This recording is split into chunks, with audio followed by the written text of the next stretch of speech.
It is fitting here at the beginning of Lent that we hear this account from Genesis. We go back to the beginning, the first covenant that God made with Noah, the covenant, his promise to them that he would never pour out his wrath on the earth in that way again, never destroy all the people and all the animals, never start anew in that way. And thanks be to God, he keeps his promises. He is always faithful to his promises. And this is just the very beginning of his covenant that unfolds with his people, the covenant that he made with Moses. You will be my people, and I will be your God. The covenant that he made with Abraham, promising him a home in the land, promising him descendants as numerous as the stars in the sky, promising him prosperity as well.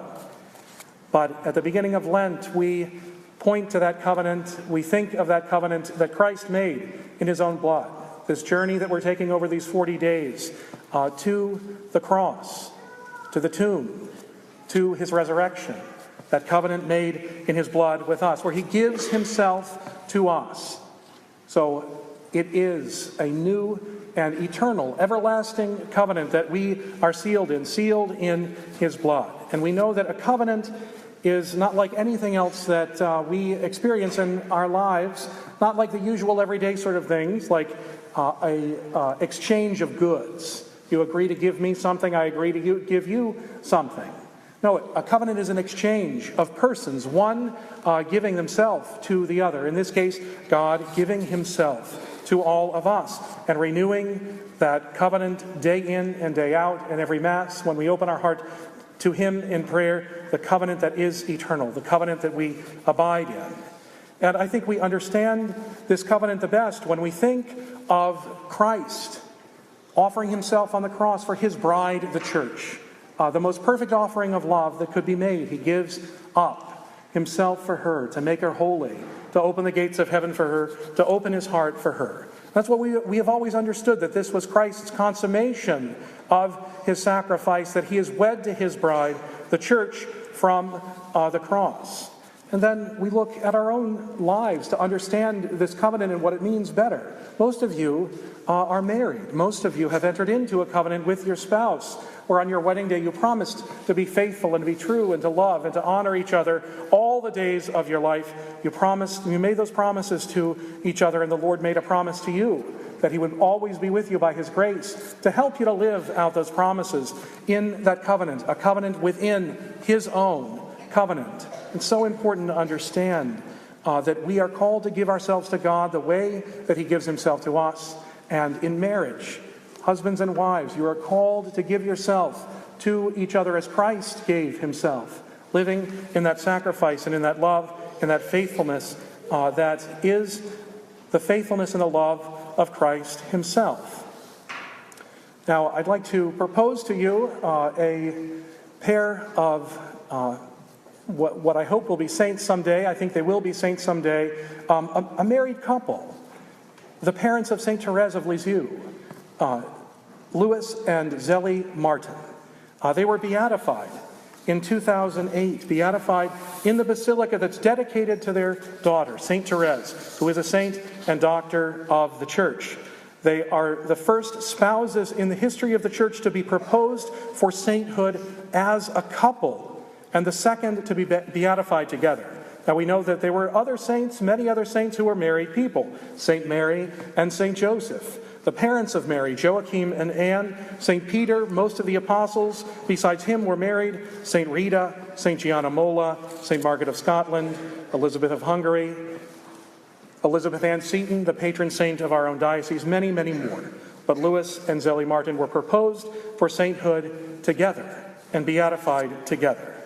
Now, there are many, many more saints who were martyrs. They witnessed to Christ in that way, with their own blood. They gave their life for the faith like that.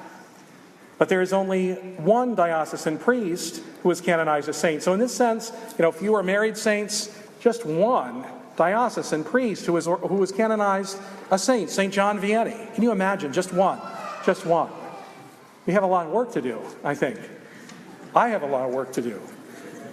But I propose to you Louis and Zélie Martin because they were so much like our families of today, and so much more like our families of the 21st century than the 19th century in which they lived.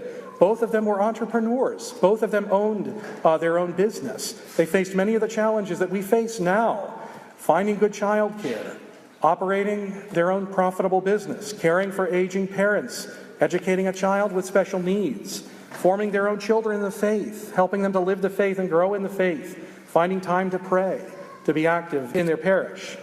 So like us, Louis and Zélie couldn't control the circumstances of their lives. Life came at them unexpectedly, just as it comes to us. They couldn't prevent the tragedies that befell them in their life. The infant deaths of 4 of their 9 children. The painful illness that they endured. Zélie's early death from breast cancer. They couldn't escape their responsibilities as business owners or caregivers, spouses, parents.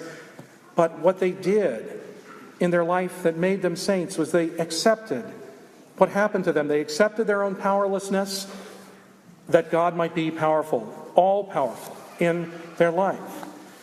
And they taught that openness to God to their youngest daughter, Thérèse. Now, the 4 children that survived infancy, all 4 of them entered the Carmelite order. All 4 of them became religious sisters. Now, Zélie and Louis Martin, they have not been beatified. They are not called blessed in the church because of Saint Thérèse. She became a saint because of them. They created an environment that invited her to that holiness and that openness to God that we're all called to in our lives. And she responded freely to that invitation that they offered her. She became a saint because of them. Now, their lives, they epitomize the words of Pope John Paul II. Heroism must become daily, and the daily must become heroic. Our lives don't really seem that heroic sometimes, don't they? All of the mundane things of life, what exactly is heroic about that? Well, we can offer all of them to God in loving service of our families and of each other, and for His glory. That's what makes our daily lives heroic. And we know the little way of Saint Thérèse: do small things with great love. She learned that from her parents. There's just no other way. She learned it from her parents. And we can follow that little way in our families. That's how we make our daily lives heroic. I spoke of martyrs, those who poured out their life for Christ, gave that perfect witness in union with His own sacrifice. But you know, the word martyr, it means witness. It means witness. And there are different types of martyrdom. We know it in the church: the red martyrdom of those who poured their life out for Christ, the white martyrdom of those who remained faithful and showed their faithfulness to Christ in the face of great persecutions and great calamities that befell them because they were so faithful to Christ. That's called white martyrdom. But there's another kind of martyrdom, and I don't think that you've heard of this. It is part of our Catholic tradition, but it comes from the Eastern Catholic tradition. It's called green martyrdom. Green martyrdom. And that is the martyrdom of husbands and wives. Green being the symbol of fruitfulness. And you know where the martyrdom comes from.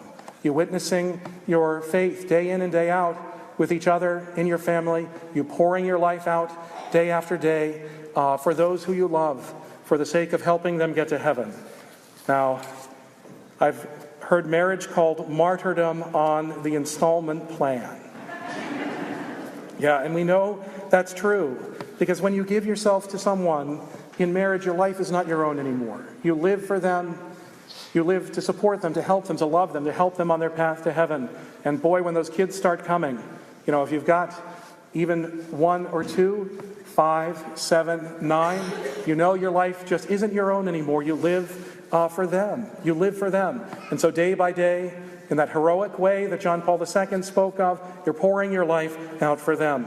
That is green martyrdom. Green martyrdom. I think we should focus on this covenant of God in our lives this Lent and at the beginning of Lent by focusing on the covenant within His covenant, focusing on our families, husbands and wives, and children. So if you want your kids to be saints, if you want them to get to heaven, be a saint. Be a saint. Saints beget saints.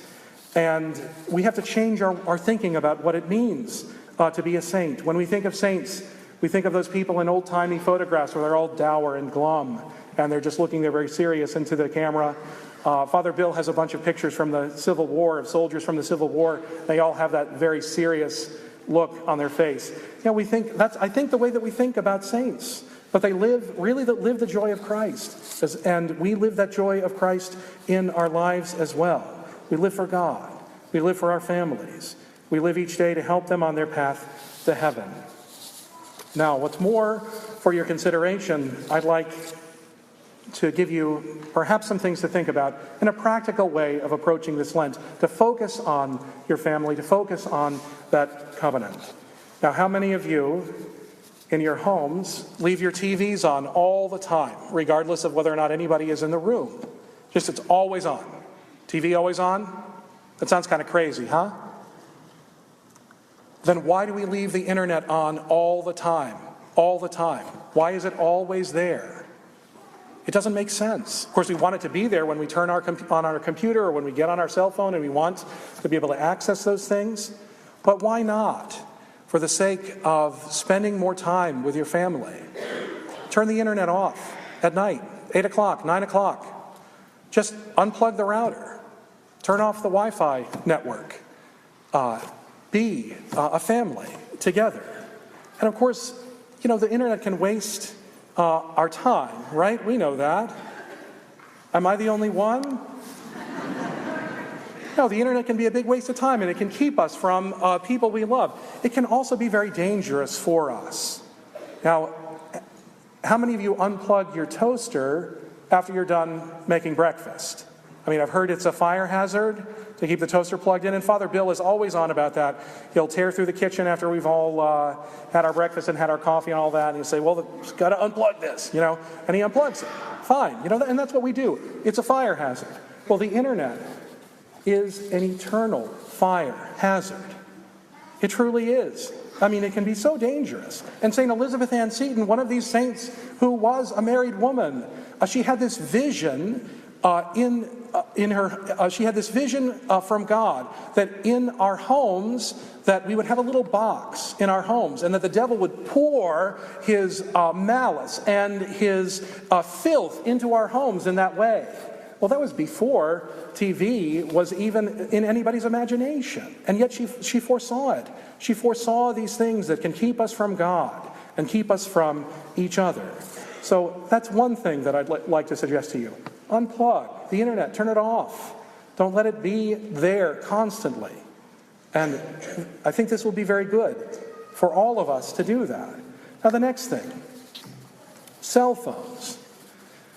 If you have young people in your house, your children have a cell phone, right? Why don't you gather up all those cell phones at night, say 8 o'clock, 9 o'clock, gather them all up, put them on a charger in your room, turn them off. They'll probably be getting text messages all night. But gather them up, keep them in your room. I don't know of any dire emergency that requires the intervention and the immediate action of a 16-year-old that's going to happen at like 11 o'clock at night, No, it's not so. I mean, we don't need to have that, constant connection with people. And especially if your young people, the children in your home can get on the internet with their phones. It can be a terrible source of temptation for them as well. But the fact is that, they need boundaries. I mean, the worst thing that anybody can have is unfettered, unrestricted access to everything. And I'm suggesting that to you as a boundary. Now, I know what you young people are thinking. I know exactly what you're thinking. You're thinking, OMG. Oh my gosh. What's going to happen when we get home tonight? Oh boy. Look, I'm not trying to make your lives miserable and boring. That's up to your parents to do that.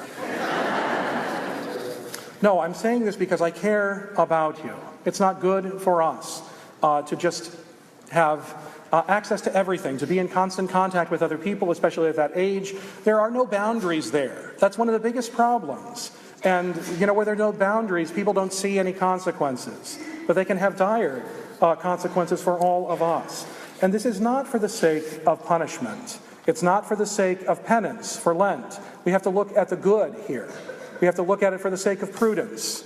We have to look at it and doing it for the sake of charity, of being together as a family and being safe in the way that we use this technology. Now, again, I know you young people, you're thinking, well, I use my cell phone as an alarm clock. Well, get an alarm clock. That might be a good solution to that. You're going to try to talk your parents out of this. I promise you it's not going to work. And if you really don't like it, you can write me a letter. But, write your name. I'll write you back. If you actually put your name and address on there, if it's just some anonymous letter from some cranky 13-year-old who doesn't get to use their cell phone anymore in the middle of the night, I'm just not going to reply. But, we'll have a nice conversation over mail if you wish. But really, to get back to the foundation of our covenant in Christ and the covenant that we live in our families, we can't get to heaven without the support of our parents. We can't. And I do see day after day during the week when we have CCD, the minivans flying in here, catching air over the speed bumps, dropping the kids off at CCD. And I know that there are no small number of young people over there who aren't getting to Mass on Sundays because their families aren't going. Well, a lot of people have this attitude like, let the church take care of it. Let Father take care of it. We'll just send them to CCD. And then it'll all be all right. There are things that only you can do as parents to help your kids on the path to heaven. And if Jesus himself is 1 hour a week, an hour and 15 minutes a week in a classroom, in a book, that's boring. It's not, Jesus isn't going to be real for them. His love isn't going to be real for them in that way. And I really do realize I'm preaching to the choir here, to most of you, because you're here, and you're here with your families. But maybe some of you aren't here as much as you ought to be. We've got to live Christ in order to know Christ. Our faith isn't just a series of things that we do that get us to heaven. It is living that covenant with Christ. Him giving himself to us, we giving ourselves to him, and being renewed in him always. So this Lent, let's focus on that covenant in our families, helping each other get to heaven, helping each other get close to Christ, and spiritual things that you can do. Eat meals together. Don't let it be that you just catch dinner as you can, that it's just left in the kitchen and you just grab a plate and get what you want, or go up to your room and do your homework while you're eating. No, be a family. Be a family. And pray the rosary after dinner. Just 1 decade of the rosary. It takes 3 minutes. Anybody can do that. 1 decade of the rosary. The last thing that you can do, I think, in this Lent, especially at the very beginning of Lent, pray for each other. Husbands praying for wives, wives praying for husbands, children praying for their parents, parents praying for their children. So important. God gave you each other as such a gift of grace, a gift of his love, the way that you experience his covenant in your own lives. Now, Saint Thérèse said of her parents, this was just 2 months before she died. She said, God gave me a father and a mother more worthy of heaven than of earth. I can't think of any more beautiful thing that any child could say about their parents than that. More worthy of heaven than of earth. And that's, parents, what each of you are called to in your lives, and what the Lord is giving you the grace to help you attain, that you be more worthy of heaven than of earth, that you be saints so that your children can be saints.